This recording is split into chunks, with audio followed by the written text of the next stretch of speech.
Kailan po meron sa Cebu sir kasi need po kasi namin mag-set up mula base at bagong units para sa BDRRM Emergency Response Team namin sa barangay. Salamat po. Okay, so yung video po na nag-comment si sir is for amateur radio orientation seminar.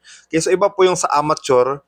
Iba rin naman po kung gamit sa barangay. So it's best magtanong sa NTC directly regarding requirements for radio station license para sa barangay. So sa Mandawi po yung office ni NTC dyan. Okay?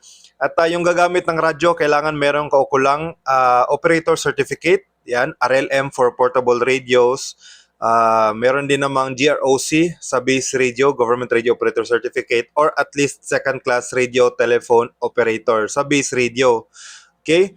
And yung GROC at RLM, meron po yung seminar. So, doon na lang kayo sa NTC mag-inquire kung meron bang schedule or kailangan pa bang magpa-schedule. Tapos yung barangay, kayo na po yung kukuha at bibili ng radyo. Kailangan nyo po ng permit to purchase galing sa NTC. Bibili kayo ng radyo at yan yung ipapagamit nyo sa mga gagamit ng radyo. Okay?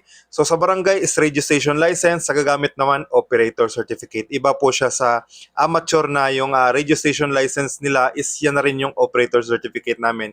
Yun lang po. Once again, 73 and mabuhay mga karadyo.